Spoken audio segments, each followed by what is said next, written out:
చెడ్డవారితో బలమైన స్నేహాన్ని కలిగి ఉండటం కంటే మంచివారితో చిన్న పరిచయం ఉన్నా చాలు. అది ఒక మంచి అనుభవాన్ని మిగిలిస్తుంది. తప్పుల్ని పదే పదే క్షమిస్తే మరో పెద్ద తప్పుకు దారి తీస్తుంది. కలిసి వచ్చిన వారు జీవితంలో కాస్త త్వరగా విజయం సాధిస్తారు. కష్టపడేవారు కాస్త ఆలస్యంగా విజయం సాధిస్తారు. గేదెకి గడ్డి దొరికినంత తొందరగా సింహానికి జింక దొరకదు కదా. లేనివాడినని ఎప్పుడు బాధపడకు. ఎందుకంటే ఉన్నవారు పడే బాధల కన్నా లేనివాడు పడే బాధలు తక్కువే. పులి ఎప్పుడు పులిలాగే జీవించాలి. అలా కాకుండా పొరపాటున పిల్లిలా బ్రతకడానికి ప్రయత్నించిన అది ప్రతి గాడిదకు అలసైపోతుంది. అబద్ధం దర్జాగా బతికి ఏదో ఒకరోజు చస్తుంది. నిజం రోజు చస్తూ ఏదో ఒకరోజు బ్రతికి భవిష్యత్తుకు చరిత్రగా మారి నిత్యం బ్రతుకుతుంది. నిజాయితీగా ఉండు, నిశ్శబ్దంగా ఉండిపోకు, మాట పడకు.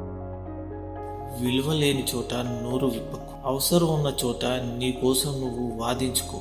మన కోసం ఎప్పుడూ ఎవరూ రారు.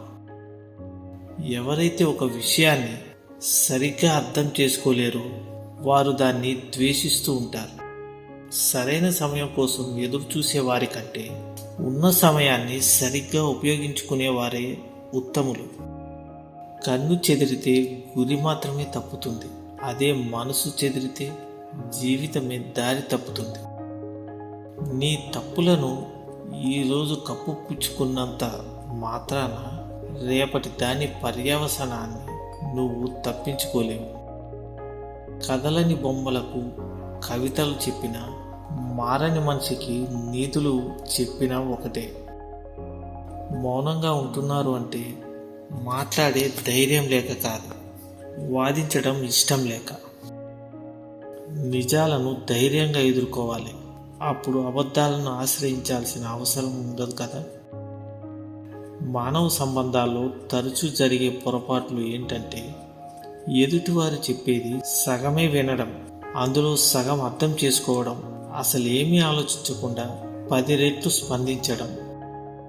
తుడుచుకుంటే కన్నీళ్లు చెదిరిపోతాయేమో కానీ ఆ కన్నీటికి కారణమైన జ్ఞాపకాలు మాత్రం ఎప్పటికీ చెరిగిపోవు. హింస అంటే శారీరకమైనది కాదు.